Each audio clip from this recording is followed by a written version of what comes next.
June 1st meeting of the Cape Cod Regional Government Assembly of Delegates. I call this meeting to order, and we will begin with a moment of silence to honor our troops who have died in service to our country and all those serving our country in the armed forces.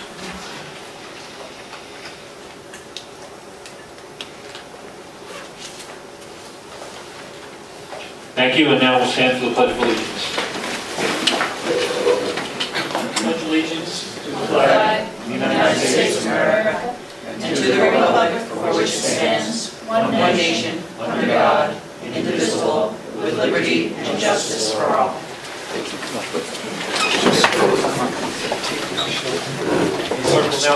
Clerk will now call the roll. Thank you, Mr. Speaker. Nothing substantive, no decision. Richard Anderson. Here. Cheryl Andrews. Here. Ronald Bergstrom. Here. Leo Kokunis. Here. Christopher Kanega. Here. James Killian. Here. Marcia King. Here. Thomas Lynch. Here. Teresa Martin. Here. Deborah McCutcheon. Spiro Mitokostas. Here. John Ullman. Here. Paul Pilcher. Anthony Scalise. Julia Taylor. Here.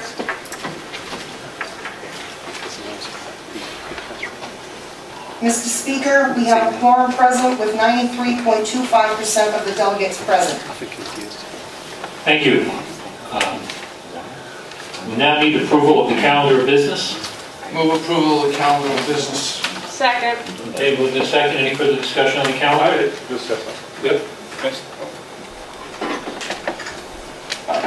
Just in laying out the calendar of business, I noticed that when the Assembly convenes, we have the new section now, 13, which is the standing committees voting on the either minutes or recommendations, that are reports, I mean.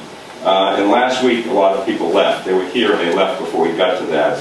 I'm not going to move that I change the calendar, but I would like, under this position, to just make a suggestion that maybe we move that approval of minutes and reports up to under the number 7, approval of journal, the next time we meet. Because obviously if we're all here for the approval of the journal, there may be more of us who stay and are here to in fact do the business that we have elected to do. Many of us seem to run out the door and not here at the end. It's just a suggestion. Thank you. Okay, thank you for that suggestion, Neil. Okay. Any other corrections to the journal? Hearing none? Yes. Okay. Yes, there is. On, I believe it was page 1 near the bottom. No, we're talking about the calendar. I'm sorry. Okay, I'm sorry. We're voting on the approval of the calendar of business. Okay. For the comment, all those in favor say aye. Aye. Opposed? Okay, now we'll move on to approval of the journal of May 18, 2011. All right. I have it correct. First, I need a motion to put it on the table. Motion to approve with the following amendment. Go ahead. Okay. All right. Motion to approve. Second. Moved in second. Any corrections? Yes. On the bottom, I believe it's on page 1. It's called Speaker Anderson instead of Bergstrom. Oh, wow. Yeah. That's a correct change. Definitely. Definitely. We had a selectman in town that kept complaining that he wasn't the vice chairman. have a copy there. Okay, with that, we'll make it. With that correction, which I assume will pass unanimously. Any other corrections? Hearing none, all those in favor of approval of the journal, the amended version, say aye. Aye. Opposed? Okay, now we have communications from the Board of Regional Commissioners, of which we have a sole representative right here among us. Good afternoon, everyone. Happy June. I am here on my own today. Pat Flynn is up in Boston giving testimony on, it's escaping me right now, but she is testifying, she is testifying, I believe, on the CMed appropriations and the importance of that. And also, Commissioner Daugherty had a personal scheduling conflict. So I am here to just give you an update on what we're doing over there in the Commissioner's office.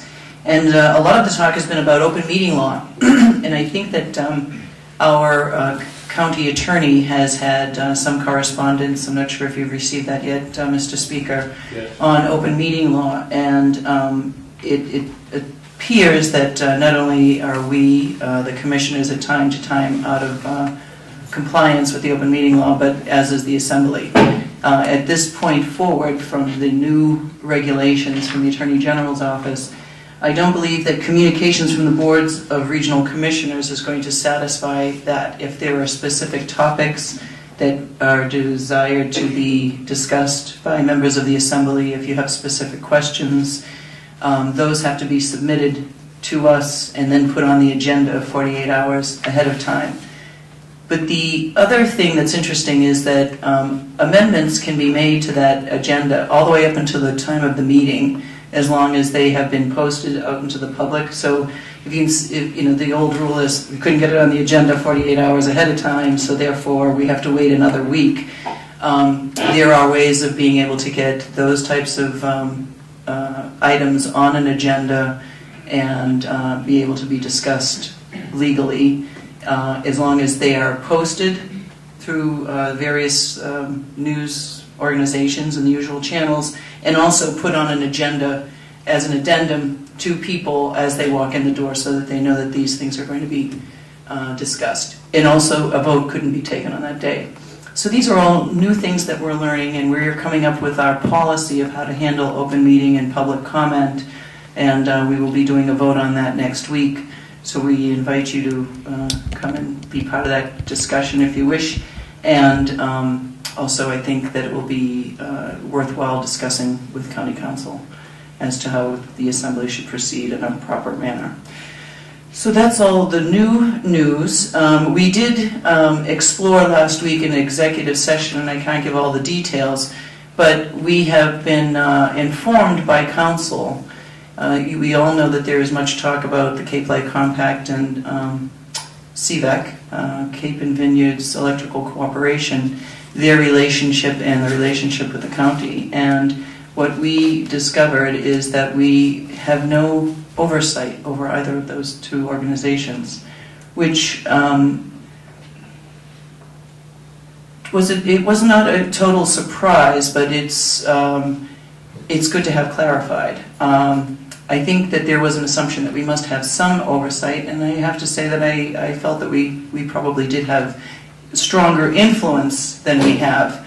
We have a representative on both of those boards. Those both members have as much representation and a voice as every other member of those boards, so since they are collective community boards. Having said that, and since there is much there are many questions that need to be answered in the minds of the public, and I do feel that as public officials we all have to answer these questions, whether we are elected officials or serving in a public servant capacity, especially using public funds, that it is worthwhile and it is our duty to answer those questions. So the commissioners have written a letter to President McLaughlin, who is the president of Cape and Vineyard Electrical Corporation, otherwise known as CVEC, to have a forum, a public open meeting that would invite the Cape Light Compact, CVEC, and the commissioners, their county council, to answer all and any questions that the public have about the relationships and about funding. So that is being sent off today, that letter, and I don't have a copy of it, but I will ask for a copy of that letter to be sent over to the Assembly of Delegates. And there was one other point I wanted to make on that particular issue. If it comes to my mind, I'll get back to it. The only other thing I wanted to bring up is that we did have Executive Director Cahier, is that his right title? Tom Cahier. He is the Director of the RTA, Executive Director of RTA. Administrator in the Regional Transit Authority.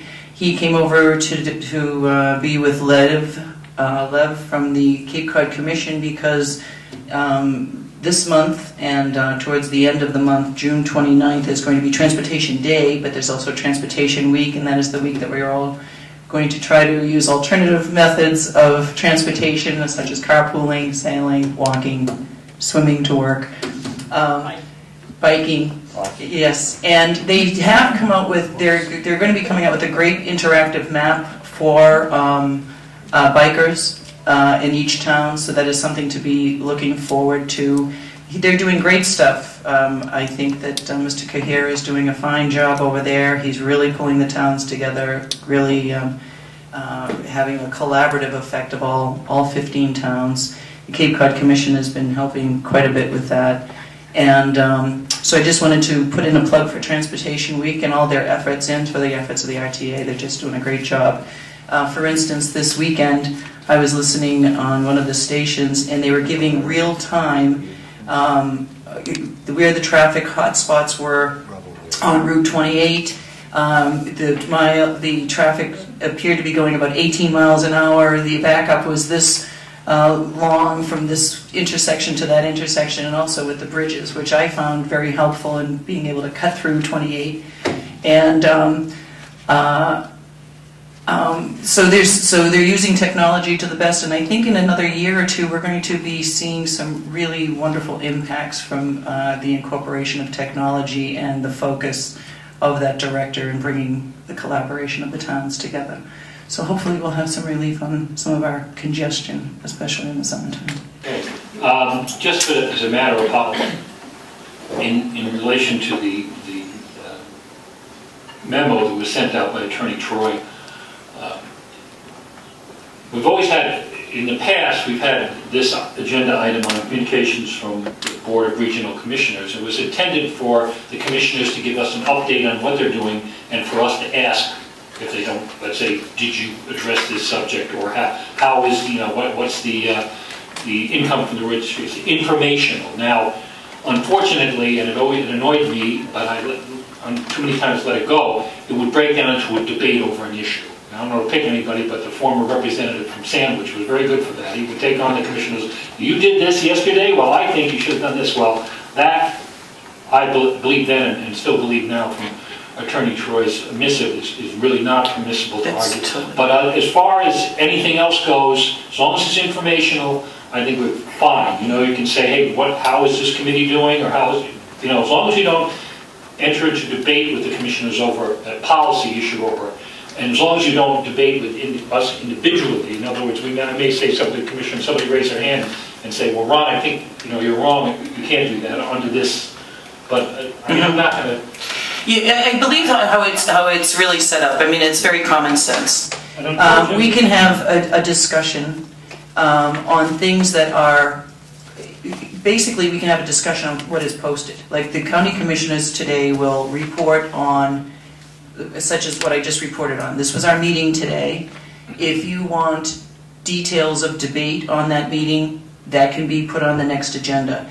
If there is an issue that you want to explore in more detail, for any department, funding source, how is this thing going, that has to be listed, because there will be members in the audience that might want to participate or learn. I'm going to disagree with you on there. I mean, the responsibility is going to fall on me, but as far as I'm concerned, if we want to ask a question of the commissioners, for instance, what is, some business that you didn't bring up today, I would say, well, what is going, did you discuss this? And you can say, yes, we did, or we made a decision, we didn't make a decision. It's my opinion, it doesn't necessarily have to be on the agenda. This is informational. The difference between asking a question and getting into a debate is really the difference between, it really goes to the heart of Mr. Troy's memo. I'm sure we'll have him here to discuss this, but... And a lot of it is at the control of the speaker or chair. So, but it's all new, and there is the guidelines from the Attorney General's office, so that, and it's very condensed, and it takes a big law and puts it a little bit more... With that being said, is anyone who dares to ask a question on Yeah, I wanted to make sure I prepped everybody before they broke any open meeting law. And if I don't answer, I will be happy to answer it next week on the agenda. That would be fine. On the issue you raised regarding Cape Light oversight over Cape Light Compact and CBEC, I believe you just said that you don't have oversight. We have no oversight. Would you, if you can answer now, if you've had discussions on this, if you could share your discussions on the question I'm going to ask, I'd like information on this, but if not, then, it's next week or a future meeting, we could put it on the agenda. Why are we funding an agency that you have no oversight over? That is a very good question. And that question will be discussed in the future. I thought the same thing. And that will be discussed in the future, and when that discussion is going to occur, it will be posted so that you can all come and participate and listen and learn, because I will be there too. I'd actually like that question put on our agenda Okay. for a future meeting, maybe not the next one. Yeah, give us a little time, because we're really exploring some things. The other thing I just want to say is that we are in the middle of an internal review of our county functions. You know that we have someone looking at, and this is what, because we have seen that there are overlaps in our departments. There's some things we're doing that are unnecessary. Is that really county business, or is this something else? And it's not as though some of those questions didn't come up in some of that review. Now, that review is going to be completed, I am told, by next week and presented to the commissioners. Once we have a chance to look at that study, that will be shared, because there will be, I think, some changes that will come out, suggestions for changes that we will all want to be part of. Who's doing that? The person, we did put on an RFP on it, and the person that was selected, I believe, I'm always getting his name mixed up with our IT guy, Mark Morrissey, who does this. Any other questions for the, Leo? In regards to Attorney Troy's comments on the open meeting laws and your earlier comments on the discussions in that, would it be possible at a later date for the commissioners to also examine the use of emails and committee members responding to emails and what may be in fact a violation to open meeting law? That's a very good point. And maybe if, again, I'm a little uncomfortable with it, so that maybe there'd be something that we might want to consider putting on our future agenda so that we could discuss it openly and knowing how to or how not to respond to emails that we get. Thank you. Right. What we're going to do is actually agree on an official policy. So that way you have a policy in place for whether ourselves or any incoming commissioners, and then everybody knows the rules that we're going by. And I suggest that when you're looking at this and talking to Attorney Troy or anyone else you want to run it by, a policy is actually established so that we all know what we're doing. Marcia? Thanks, Mr. Speaker. I have a question on the special commission, since it is on our agenda for later, but I need to ask you this. A couple of things, two things. Have you received a list of people who are going to be on it by the commissioners? I've heard nothing on the special commission. And then on the special commission, you have here that one of the things that they're going to do is identify the services currently provided by the county and make recommendations on the future role, and you list all the departments. You just said that Mr. Morrissey is doing that. Well, we have been in the middle of this process of an internal review for several months. He has been interviewing all of our departments, going through records, going through, who's doing what, how are we doing it, is it good, are we doing it well, how can we do it better, or should we be doing it at all? So there is plenty of that. Given the special commission, I look at that as something on an outside. Number one, there are people requesting to do this on the outside, and it's also a review of the structure. We're really looking at the internal mechanisms and how are we doing things. The structure, if there is a better structure that can allow us to function more efficiently, then that's good to know. Because we can take what we learn and apply it to function and structure. Okay, Sheila, we asked for a copy of the charge to this committee and finally received a copy about, I guess 3 or 4 weeks ago. Yeah. Yeah, and it said draft, and I've been looking on your agenda to see whether you'd finalize this draft, but you guys dropped the ball on this? Or no, I believe that went out, I believe that it was approved, so... Do you know when it was approved, at what meeting, or when can I look this up? It wasn't last meeting. I would say... I would have to look back on that.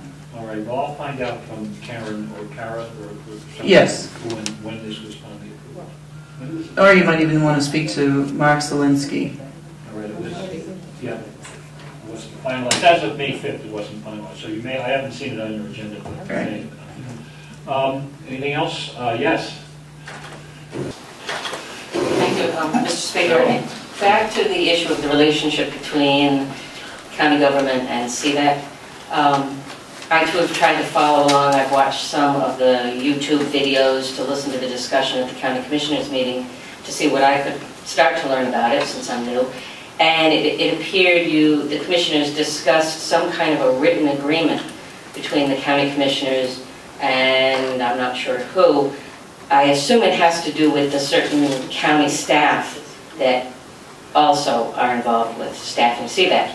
And I think I heard it referred to as an intergovernmental services agreement. Intergovernmental. Is that particular agreement a public document? And if so, can we get a copy of that? Yes, it is a public document.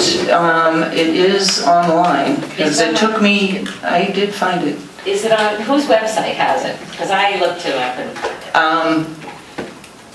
I think I might have Googled it. If you find it again, would you I will. I have it, and I'll be happy to send it as a packet to It's out there in cyberspace. It's like a little game you have to. It really is amazing the things that pop up when you just put certain things in. So. Thank you. Are there any more questions for the county commissioner? Well, I guess you're off the hook. I just wanted to say to the delegate from Mashpee that I just spent the last 6-7 months living in Mashpee because my daughter was at Cape Cod Academy, and last year we spent her school year in Barnstable, and this year we had the wonderful pleasure of being in Mashpee, and last night we moved back to Wellfleet, which is where I will be permanently. I wasn't probably about 6 months back and forth. However, we both felt really sad in some ways because Mashpee really was a beautiful place, and we loved it. So just thought I'd pass that on. I know that you had nothing, personally to do with the landscape of Mashpee and all of that, but it really is a great town, great people, and a very lovely, beautiful place. Well, due to the new regulations, I'm not. As is all places on the towns. Any debate on whether Mashpee is No, a good place. and I'm not going to say it's better than the rest, because each town is beautiful on Cape Cod, but that has really been, it was really a pleasant experience. So with that, I missed the part about living in Barnstable last year. I did, and you know something, I have to say that I almost lived there. My heart was there as well, the same We place. can continue this discussion at a later date. So I'm going to make the rounds. Thank you very much for your input, Ms. Lyons. All right, well, thank you all, and have a wonderful afternoon. Okay, do we have any communications from public officials? Hearing none, do we have any communications from members of the public? Yes, sir. Thank you. Thank you. My name is Mitch Rellin. I'm a Brewster resident. I'm here on behalf of 2 other people that were unable to be present due to other commitments. Eric Bibler and Preston Ribnick.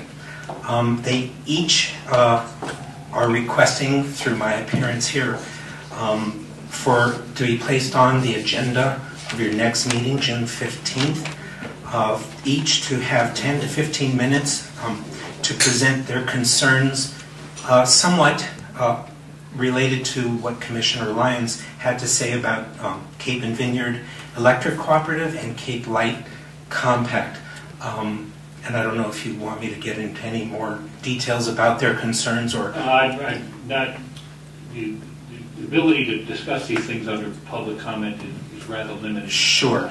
But I will discuss your request with the other members of the Assembly at some point, perhaps later in the meeting, and we'll get back to you. Okay, and should I stay around to confirm if they're going to be on the agenda? Or? You can stay around if we discuss it under other business, but you won't be able to participate. Once the Assembly convenes, we don't accept public comment. No problem. Thank you. Thank you. Yes.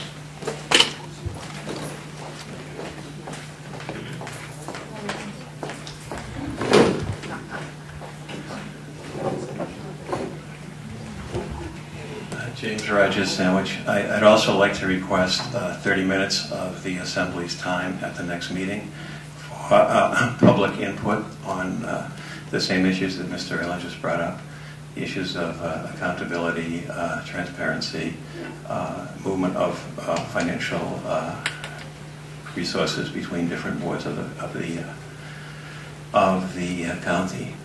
And also, it's just parenthetic, but I hope I can say this. I find it very hard to square what I read in the charter of the Cape Cod Commissioners with the legal opinion that was just passed down by Attorney Troy. Thank you. Any other comments from the public? Yes, gentleman here.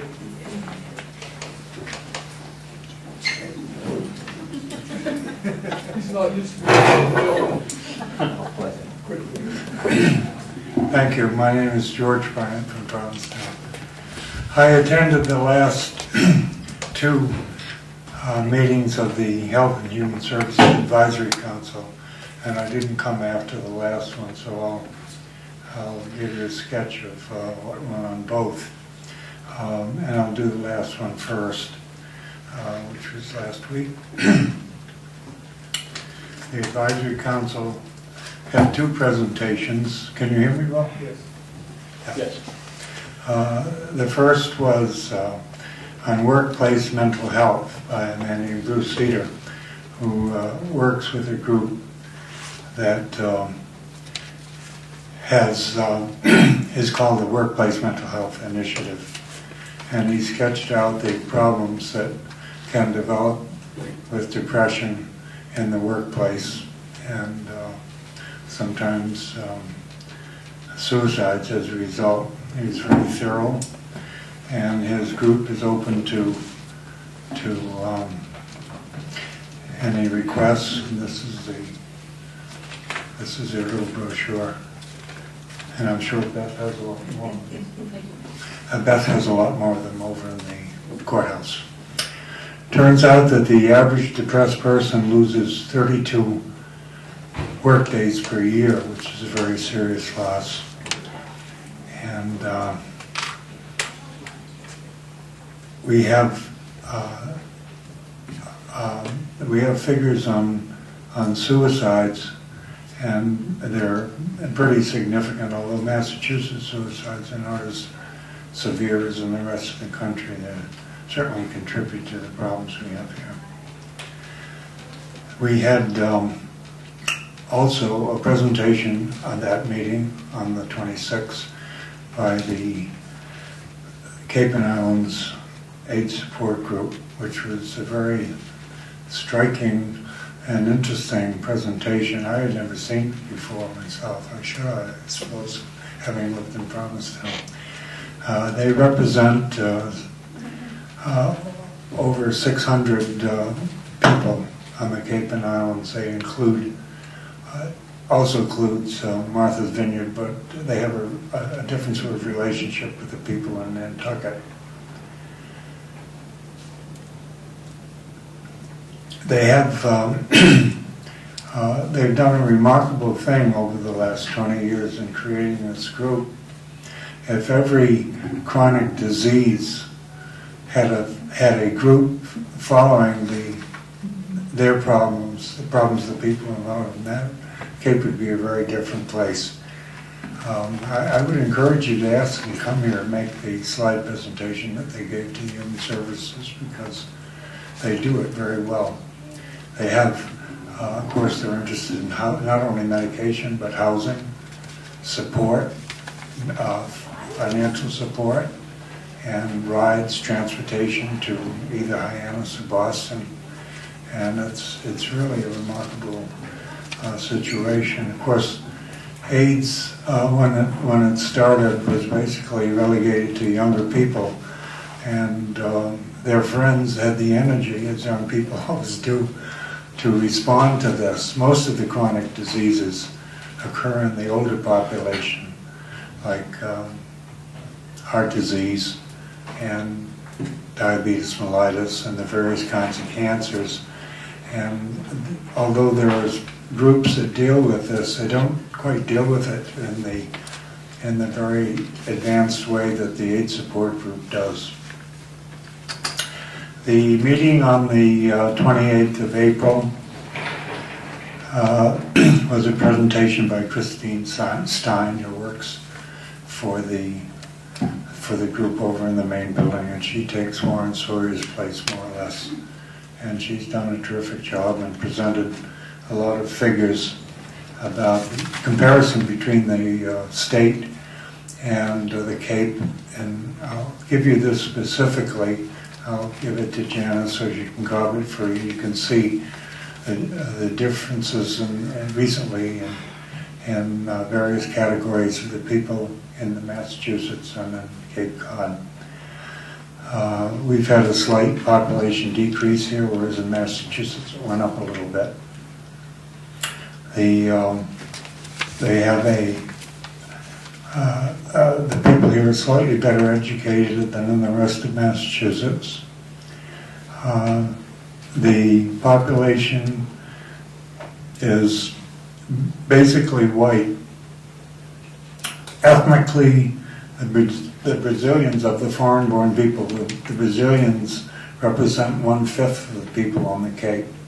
So I think you'll find it interesting, and I will be here next month, I guess. The Advisory Council does not meet in July and August, so there'll be no activity then. Okay, thank you. We had another hand up, members of the public? Yeah, sure. Thank you, Georgia.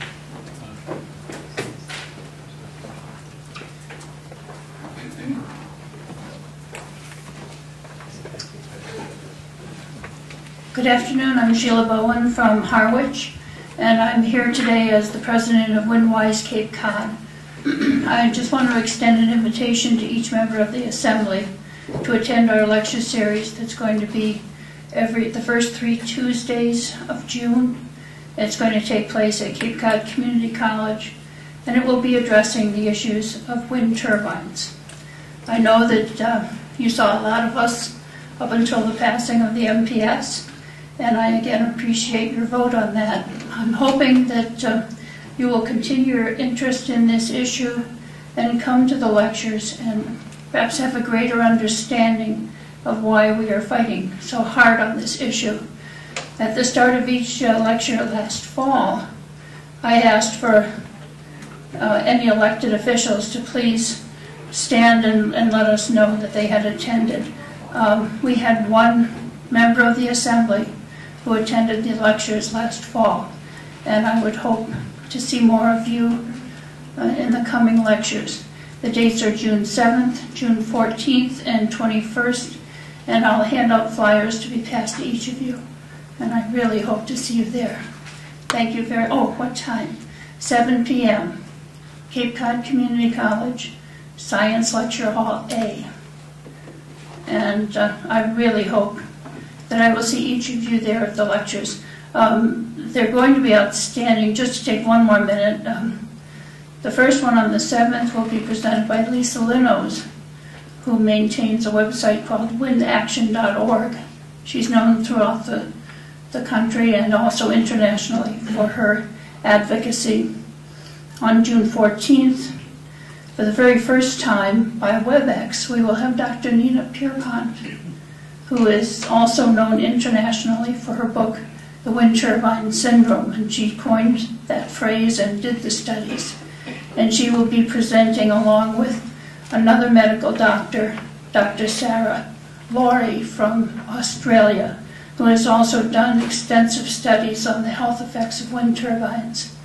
And finally, on the 21st, 2 people that you have come to know through our testimonies, Lily Green and Preston Ribnick, are going to make a video presentation of interviews that they did in New Zealand and Australia over the winter of people who have been affected by wind turbines in those countries, and also with interviews of internationally known experts.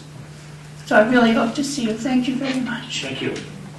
Okay, any other communications from members of the public? Yes.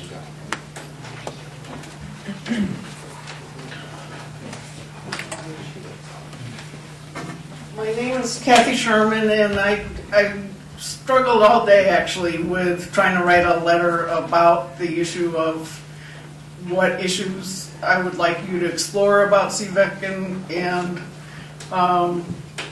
like Compact and the county administrative staff that works with those two. I did not send it. It was not succinct enough, but even if you don't have direct administrative authority over those two energy-related entities, you do, one would think, have authority over the staff. And I have a lot of questions, but to get to the delegate from Harwich's point about emails, I think a lot of times it is helpful if you get concerns ahead of time, but if you, are you going to, do you think, be considering that issue of email today, or no? No, not today, no. Okay. Anybody can, because I don't usually comment during public comment, but I'll make an exception. Anybody can email the members of the delegates. Now, whether the members of the delegates want to receive those emails is a question. The only concern with the open meeting law is that we don't talk to each other. That's as long as we don't talk to each other, anybody can talk to us, and we can talk directly to constituents or interest groups. Right? So you can email me anything you want. That's very useful to know. The more you email, the less chances I'll read it. I understand. I understand, but I just do want to ask for some time as a somewhat different perspective. Thank you. Okay, anybody else from the public? Okay, then in that case, I will now convene the assembly, and we will begin with proposed ordinance 11-05 to add to the county's operating budget for fiscal year 2011 as enacted in ordinance number 10-05 by making supplemental appropriations for the fiscal year 2011. I recognize the chairman of the Finance Committee, Mr. Ullman. Thank you, Mr. Speaker. We did convene a public hearing with 4 of the 5 Assembly members of the Finance Committee, and after due deliberations, we would like to recommend the passage of that ordinance by a 4-0 vote. Thank you. And I would like to do that. I'd like to make that motion right now. Okay, do we have a second on that? Second. Any discussion on this? Yes, John? Mr. Speaker, this is simply an additional cost due to electrical and oil increases put in pricing, and up at the and that's one half of it, and some additional cost for some IT equipment to complete a project. Okay, it was unexpected. Thank you. Okay, any further discussion? If not, we'll take a vote on this. Richard Anderson? Yes. Cheryl Andrews? Yes. Ronald Bergstrom? Yes. Leo Kokonis? Yes. Christopher Kanega? Yes. James Killian? Yes. Marcia King? Yes. Thomas Lynch? Yes. Teresa Martin? Yes. Spiro Mitrakostas? Yes. John Ullman? Yeah. Julie Taylor? Yes. Mr. Speaker, the ordinance, proposed ordinance 11-05 passes with 93.25% of the delegates voting in the affirmative and 6.75 absent. Okay, thank you. We now have reports of committees. John just gave us that report from the Finance Committee. Is there anything else you want to touch on today's activity, John?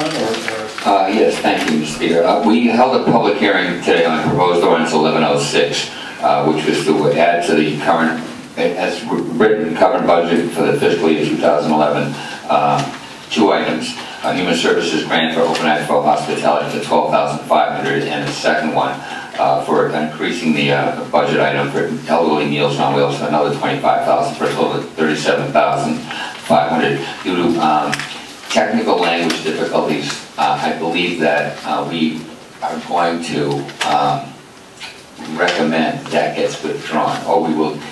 We did not think that Proponents would withdraw, so I will leave that formality to Ms. King from Mashpee.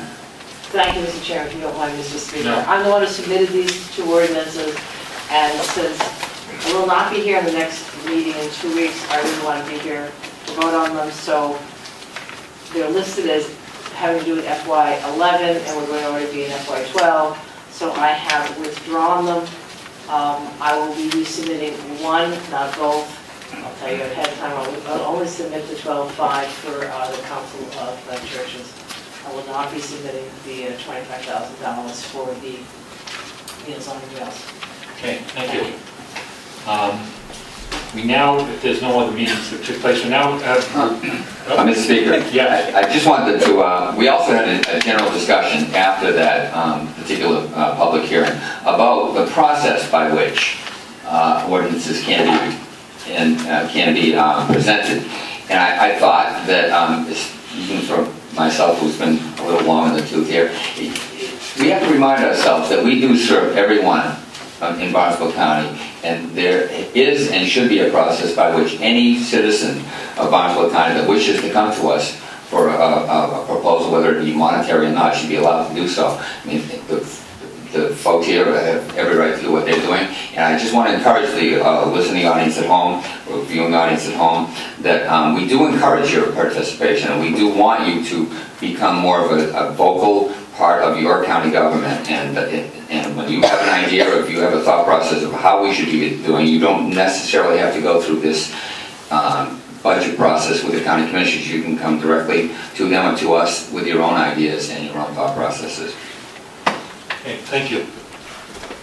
Anything else? All right, we now move on to reports from the clerk. We have approval of minutes. We discussed this a couple of meetings. Maybe there's some misunderstanding here. The chair, what we need to approve minutes are a quorum of people who are present at the meeting. So normally that would be 3. If there were 3 of you who were at, let's say, the natural resources and they're present, that those 3 can approve the minutes. So I'm going to go run down the line here. Do we have a quorum of the? Do we have the chairman of the natural resources here? Yes. Okay. Cheryl was there, and you were there. Okay. So, microphone, please. so I would say yes, we should approve those minutes. You move to approve. I do. I'll second. Okay. You're taking it. Okay, and so all in favor? Aye. Aye. All right, those minutes are approved. Okay. And ready for Now, distribution. the Committee on Human Services, Chris? Yes, sir. I don't have those in front of me right now, so I can't tell you if there's I believe there's a quorum here, because Oh, it was me. Yeah. Tom. Tom, Okay, there's a quorum. so that's a quorum. Yeah. Okay. Any comments? All in favor? Well, you need a motion. We need a motion. I move that we approve them. All in favor? Aye. Aye. Okay. Committee on Economic Affairs, which is Paul, but I think we have to reset it. You're on that committee? I was not actually on the last meeting. You weren't there either. I wasn't there. Paul isn't here, so that leaves 3. That's Spiro. You know who's on that? It might be worth looking at the journal. I think we approved these at the end of the last meeting. Oh, okay. The Economic Committee had a quorum 2 weeks ago. No, you're thinking of public services. You're thinking of public services. This is Economic Affairs. Obviously, Paul, Teresa wasn't there, Paul's not here, so we're down to 3. I don't know, is Tony in on that committee? He may be. Yeah. Yes, he is, so we don't have a quorum with that committee then. Okay. Finance. Thank you, Mr. Speaker. I need a little clarification from Janice. On 51811, it says R in one of them, and 51811. R is a report. R is for report, and M is for? Minutes, Minutes. Minutes, okay. because you had a public hearing and a meeting. So does that require 2 votes? Is that what you? Depends on who makes the motion. Well, the report, Well, I will entertain a motion it has all for your names at the end of it, and I think that was an issue that Leo had with regards to wanting to approve anything that would have your name on it. Well, anyway. I'll entertain a motion. I will favor on the report of 51811. Second. Is there a discussion? Hearing none, I would call for a vote. All in favor? Aye. And no one opposed. It's unanimous. Thank you. That's the minutes. Now for the I make minutes. a motion to approve the minutes of 5:18. Second. Is there a discussion? Hearing none, I'll call for a vote. All those in favor? Aye. Any opposed? Thank you. Hey, guys, you did very well on that. Now, you have anything else from the clerk? Yes, I just want to remind everyone that because we're getting to the end of the fiscal year, I've got to submit the travel vouchers. And if you know that you're not going to be able to attend the next assembly meeting, I need for you to sign your travel voucher before you leave today, so I can get those submitted. And on another note, sort of piggybacks onto this, I really appreciate it when you're unable to attend that you do let me know. Whether it's 1 o'clock in the afternoon at the 4 o'clock meeting or days before, it is helpful. I pass that information on to the speaker in terms of preparation and knowing what's going to go on and whether or not it can go on. So I do appreciate that. I'm still learning. This will be a travel voucher for the second quarter? Correct, yes. And I've got them completed unless you have additional items to add to that. So if you're not going to be here on the 15th, I will not be here. okay, then I have yours and I need to give that to you. We're getting close, and if you're not going to be here, and Tom's not going to be here, and Julie, and Marcia's not going to be here, that's about 30, that's about 40% right there, so it's going to be critical that we know if anybody else can't make it, you can't make it. Well, you're only 1%. Anybody put the... Anyway. Said Mr. Three. Very influential 1%. I don't mean to push it down. Very influential. But anyway, so if you can't make it, to piggyback on what Dan's just said, please let us know because it's going to be critical to get. Yeah, because I think just those 4 individuals is 44.32%. Okay. We need 8 members and 51%, 50 point some percent. Okay. Are you all set there then? Oh, yes, I am, sorry. Okay. Under other business, I put down the special committee on, just have your attention for a minute. I was at a meeting, it was sort of a political meeting, and was attended by some of our legislative people. One of them was the new senator, Dan Wolf, and he related what he was working on. And he said, we're submitting this legislation, we're submitting that legislation. He says, oh, and yes, we may be making changes to the county government because in order to make it more responsive to the towns. That was a quote from him.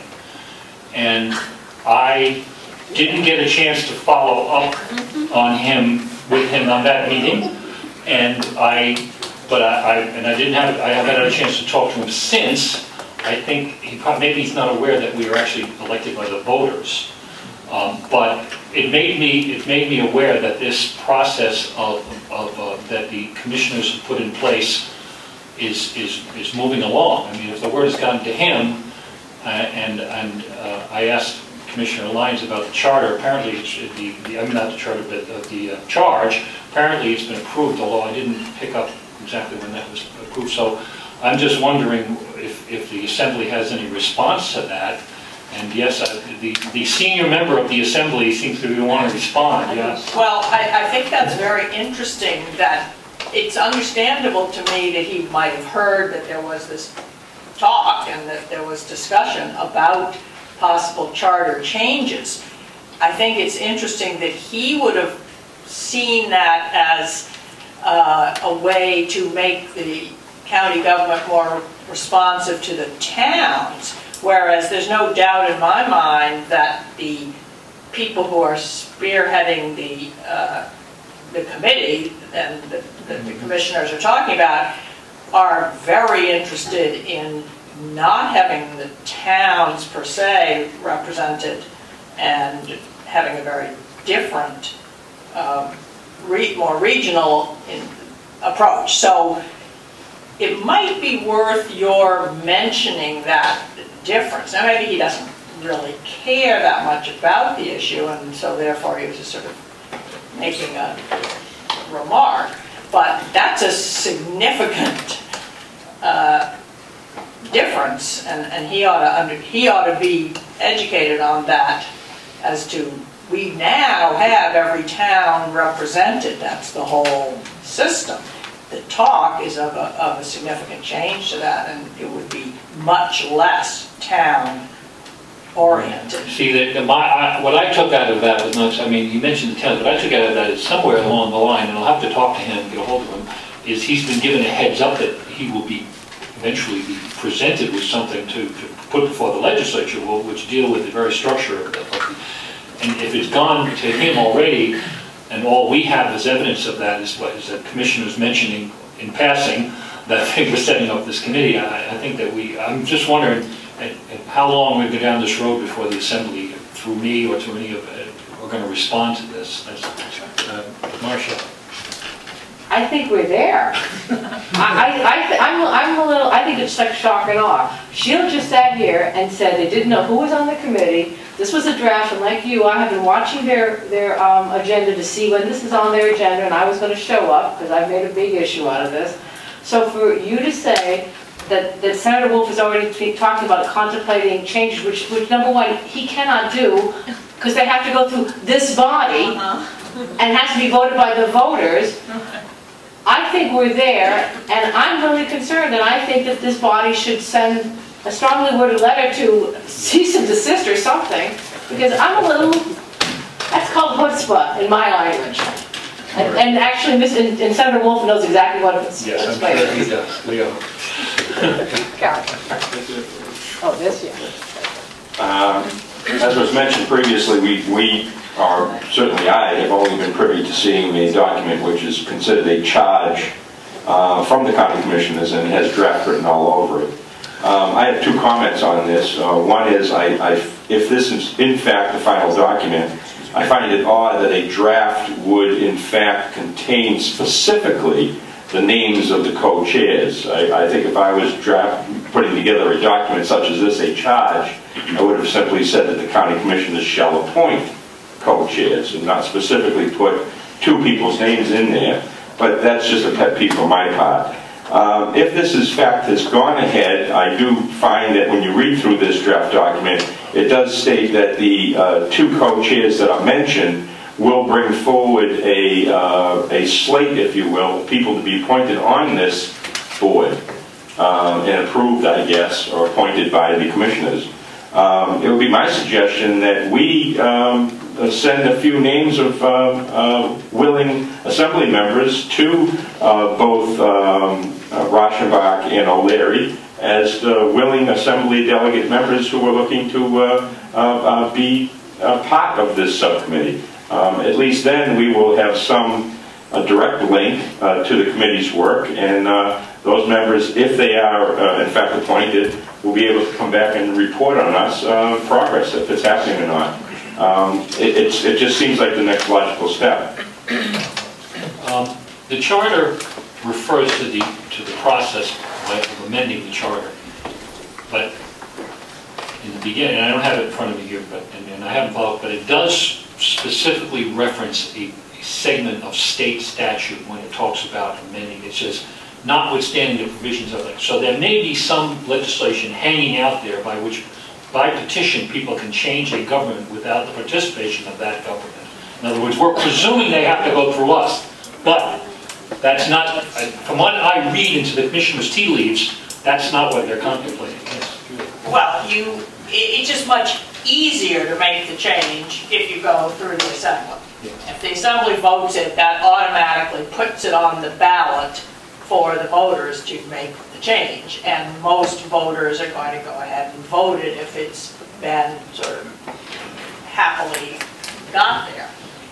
I think Sheila, remember in her famous email, mentioned the possibility, which is of course accurate, that the voters themselves could get enough signatures to put it on the ballot. That is a more difficult, and I think could be almost impossible. You know, I don't know how easy that would be. I think it would be hard. I don't think it's a crazy idea, but I think it would be difficult. And of course, I think it would be extra difficult if there was a lot of controversy about it. That would make it a little more difficult. Well, I don't want to, but when I was on the charter committee, along with Leo and Teresa, and one of the things we discussed when we discussed the charter was we discussed some major changes. We wanted to get them off the table. And we said, should we change the makeup of the assembly? Should we change the makeup of the commissioners?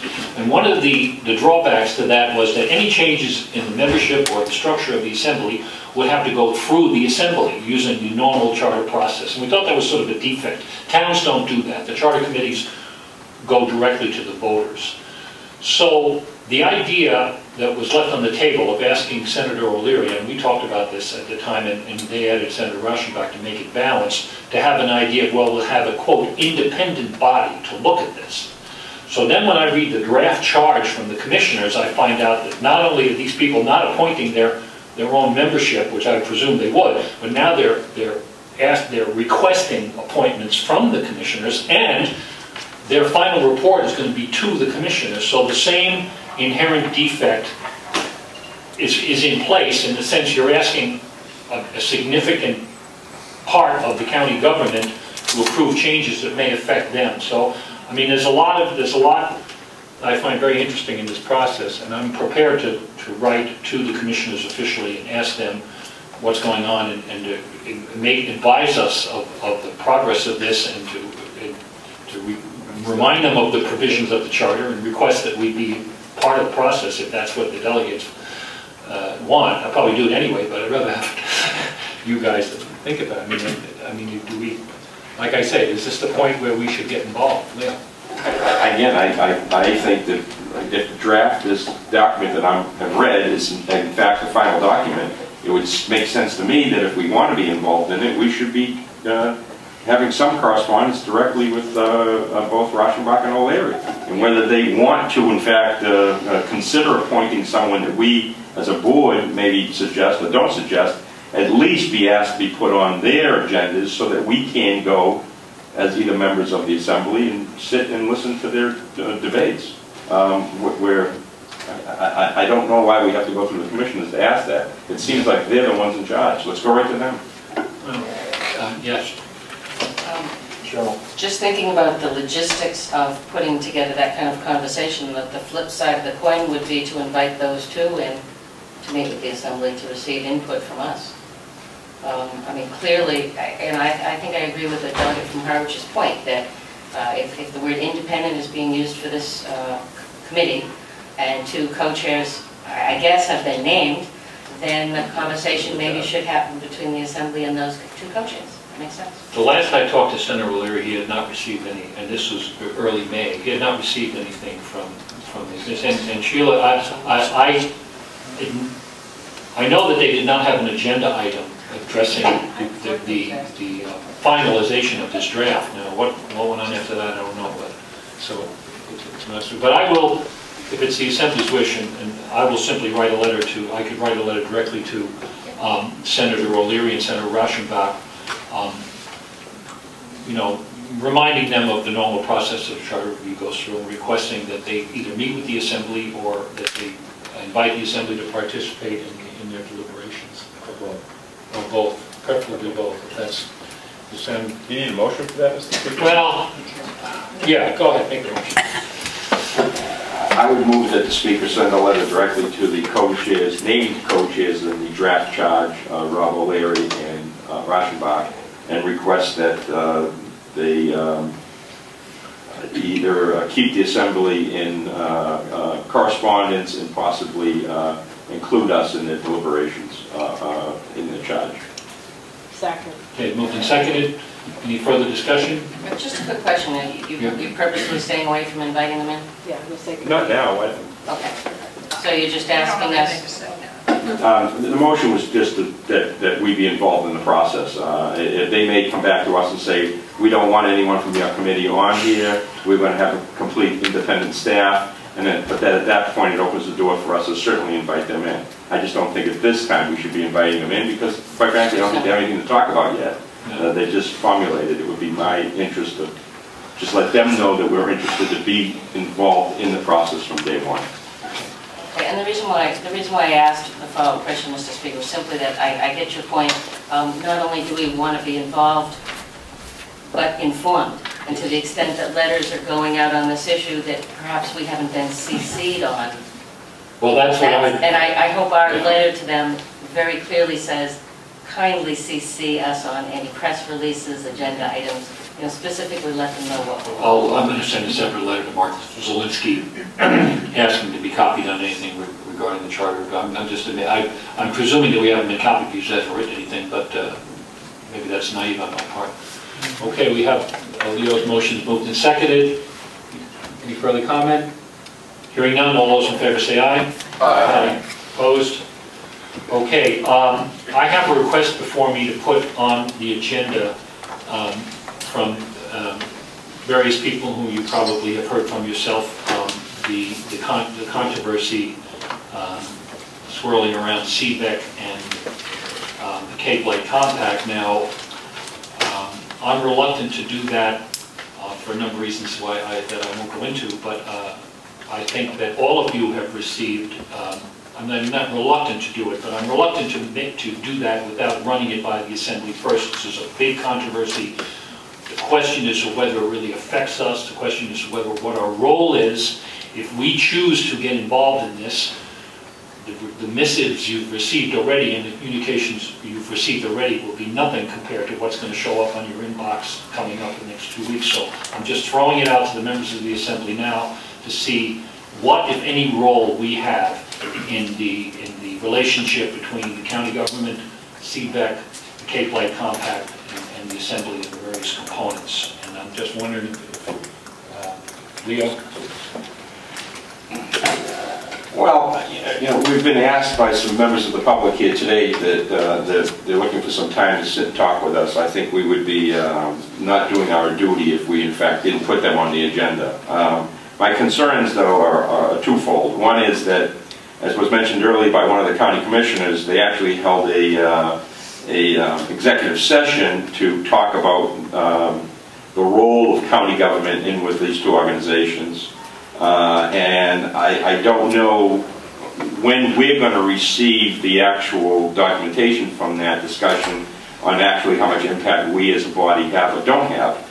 But that's not to say that I still don't think that we as the Assembly of Delegates should not give, or should in fact give, the public that have requested our ear some time.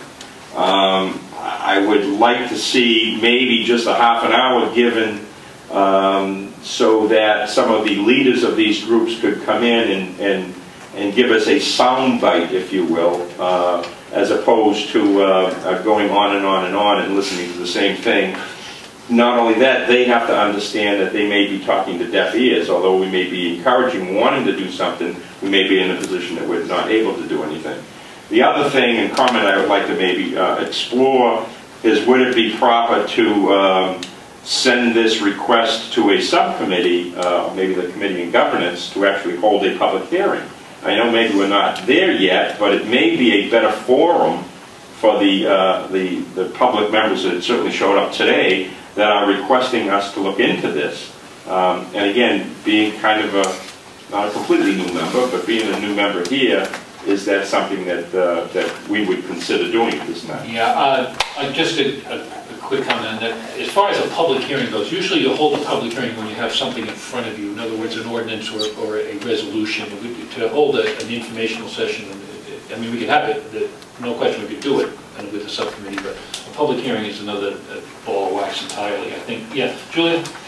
Well, I'm not opposed to having a presentation by Bibler and his group. On the other hand, I think we might be better served to first get a little more education on the actual topic in some other ways first.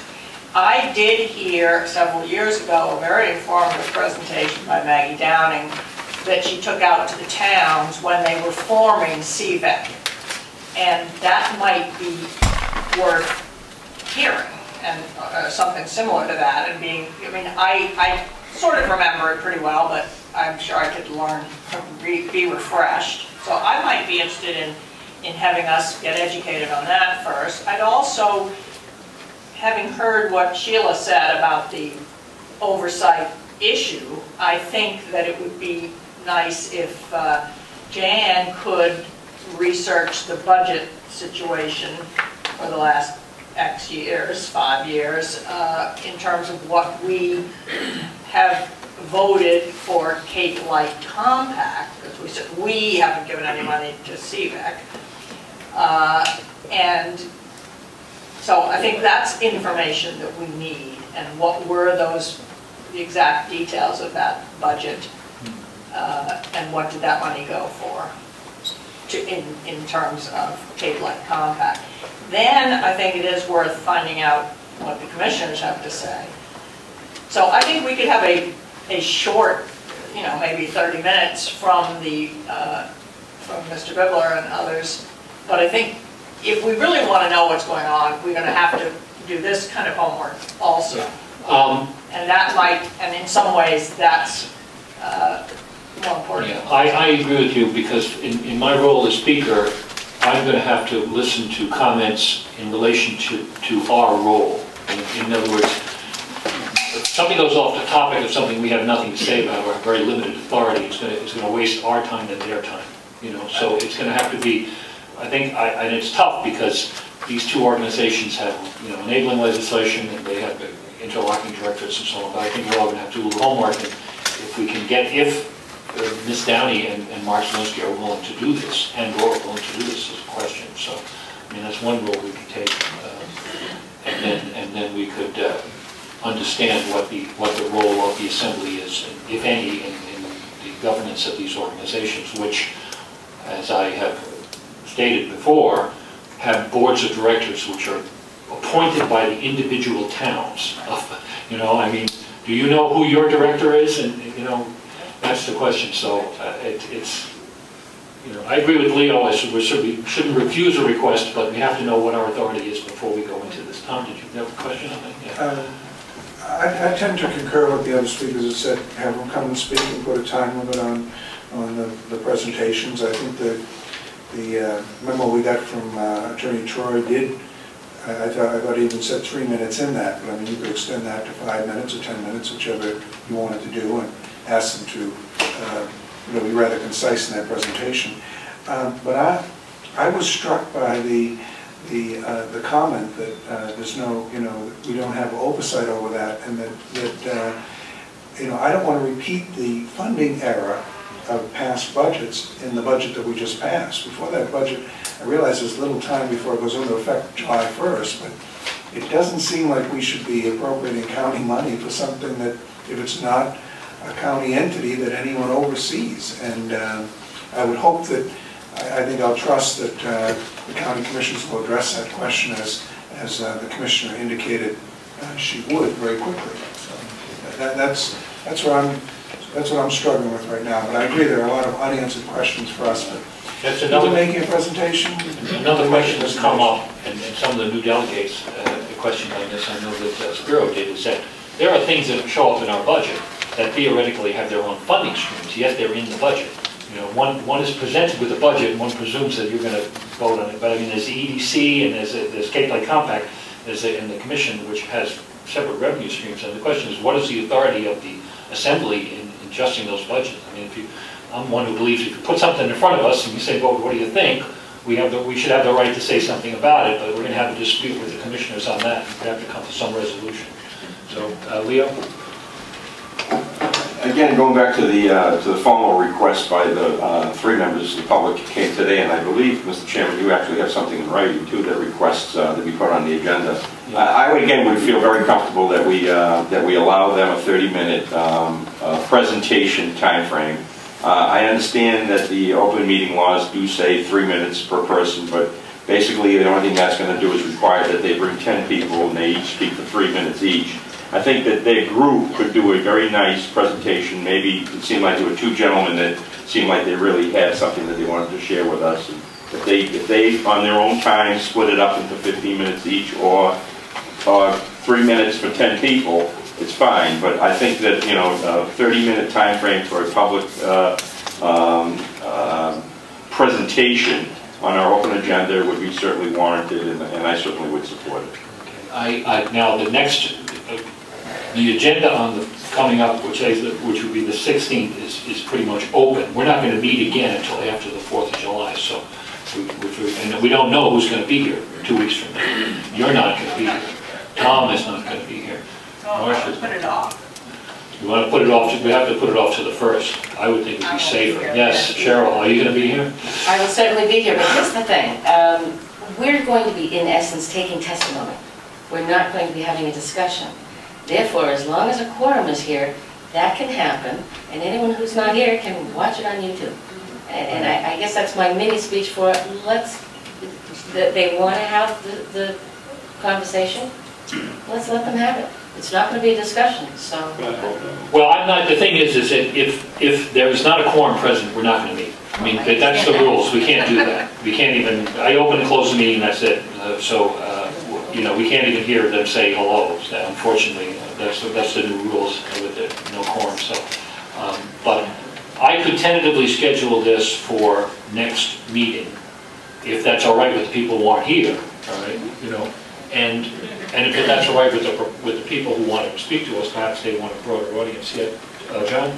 I generally agree with the time of the structure that's been presented by other members, and one email could go over 30 minutes. You know? Right, but these things tend to devolve into diatribes, and I don't want to see that happen. And I'm going to give, hopefully, your discretion to keep it in line so that it's relevant to what we as an assembly can hear. But I also want to know that we have time for public comment, but can the public be from anywhere in the country or anywhere in the world? It's just an honest question, because although one of the gentlemen that seems to want to speak, I don't think he is a Cape Codder by any stretch of the imagination. I just want to make sure that we're not going to be listening to an outside diatribe by a far-ranging person. It's been, excuse me, the procedure in town meeting is that if you want to speak and you're not a resident of the town, you need permission from the meeting. However, in speaking before various boards of selectmen, for instance, in Chatham, anyone can speak before the board of selectmen. They don't have to be a resident, they can be a summer resident, and so on and so forth. So, I mean, I don't want to be put in a position of deciding who's entitled to say something and who isn't. I mean, if they're from Sheboygan and they want to say something, we'll take that into consideration when we make our decision. Okay. Anyway, so then I will schedule this for next meeting, and to those who are not going to be here, congratulations. Okay. All right. Is there any other business to be brought before the assembly? Hearing none. Motion to adjourn. Second. Moved and seconded. All those in favor say aye. Aye.